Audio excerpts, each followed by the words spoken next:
pessoal, tudo bem com vocês? Na aula de hoje quero falar sobre esses verbos que estão aparecendo, there is, there are and have. Bom, eles geram muita confusão para os alunos iniciantes e eu quero mostrar para vocês que não é tão difícil. Vocês simplesmente precisam observar em quais casos vocês podem utilizar there is, there are e qual o caso que vocês podem utilizar o verbo have. Para início de conversa, quero deixar bem claro que essas frases estão incorretas.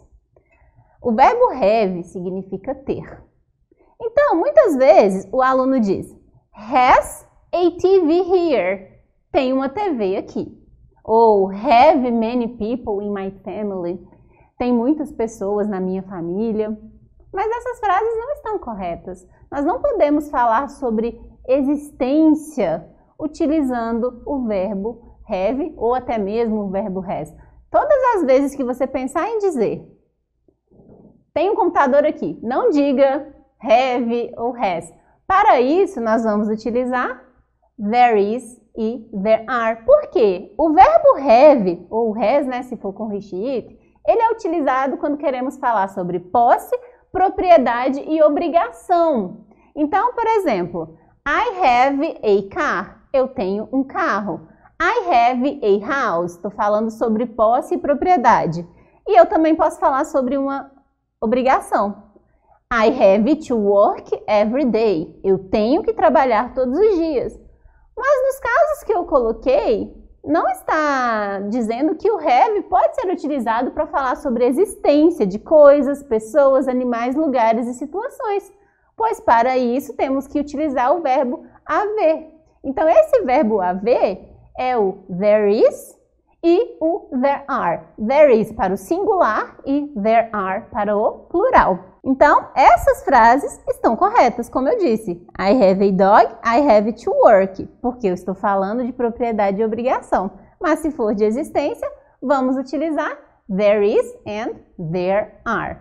Bom, eu fiz um quadro para vocês com algumas frases, com there is, there are, para que vocês entendam melhor como nós vamos utilizar. Primeiro exemplo. There is a cell phone on the table. Há um celular na mesa. Tem um celular na mesa. Mas se eu estiver falando de existência, eu não poderia colocar aqui has a cell phone on the table ou have a cell phone on the table. O objetivo do there is, there are é falar sobre existência e não falar sobre posse, propriedade e obrigação. O plural dessa frase, there is a cell phone on the table, seria there are cell phones on the table. Mais um exemplo, there is a person here. Tem uma pessoa aqui, há uma pessoa aqui. No plural, there are two people here.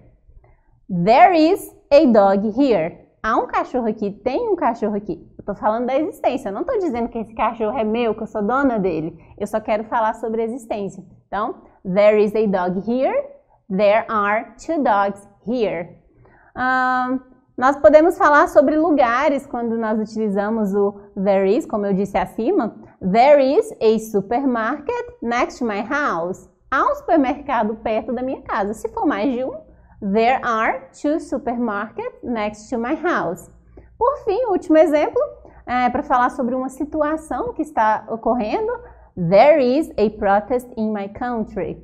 Há um protesto no meu país, tem um protesto no meu país. E se eu quiser dizer no plural, there are a lot of protests in my country.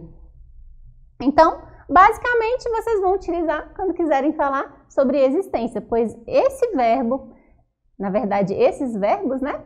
There is e there are, que indicam existência. Nunca utilizem have dessa forma, pois está incorreto, ok? Fiz um exemplo aqui para vocês de como fazer frases. Uma frase positiva, there is, existe, there is a dog here, tem um cachorro aqui. No negativo, basta adicionar isn't, there isn't a dog here. Não há um cachorro aqui, não tem um cachorro aqui. E para fazer pergunta, basta passar o verbo to be para o início. Is there a dog here? Há um cachorro aqui? Em uma resposta curta. Yes, there is.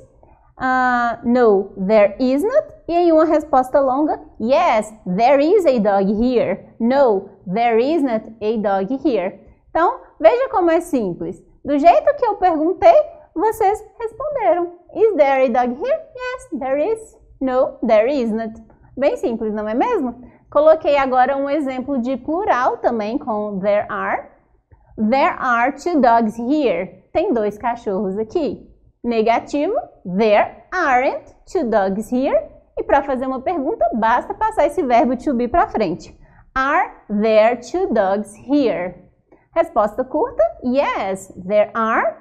No, there aren't. E resposta longa, yes, there are 2 dogs here. No, there aren't 2 dogs here. Então, do jeito que perguntou, vocês vão responder. Lembrando que esse verbo to be que aparece aqui não tem a ver com o verbo to be que vocês já devem ter ouvido falar, que significa ser ou estar.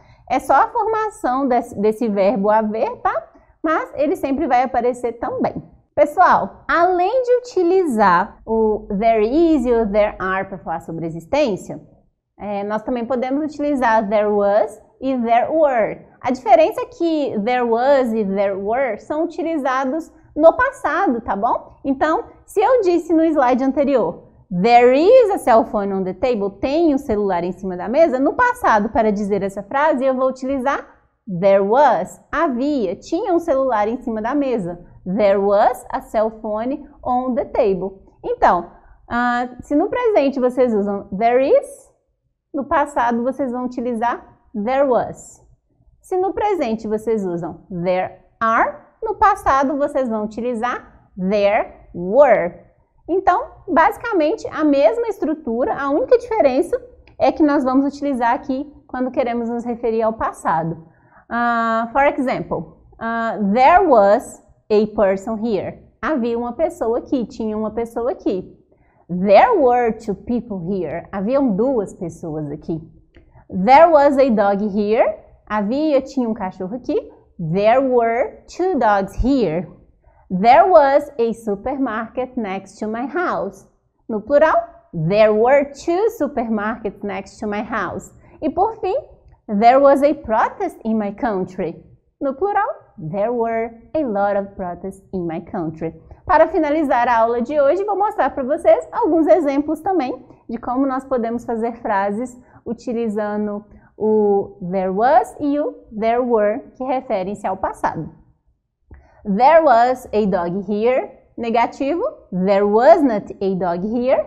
Pergunta, was there a dog here? Resposta curta, yes, there was. No, there wasn't. Complete, yes, there was a dog here. No, there wasn't a dog here. Por fim, exemplo com there were. There were 2 dogs here. Haviam 2 cachorros aqui. No negativo, there weren't 2 dogs here. E na pergunta, were there 2 dogs here? Resposta curta, yes, there were. No, there weren't. Resposta longa, yes, there were 2 dogs here. No, there weren't 2 dogs here. Então é isso, pessoal. Sempre que vocês quiserem falar sobre existência, não esqueçam que vocês devem utilizar o verbo haver e não o verbo have, que simplesmente indica posse, propriedade e obrigação. Vejo vocês na próxima aula. Bye, bye!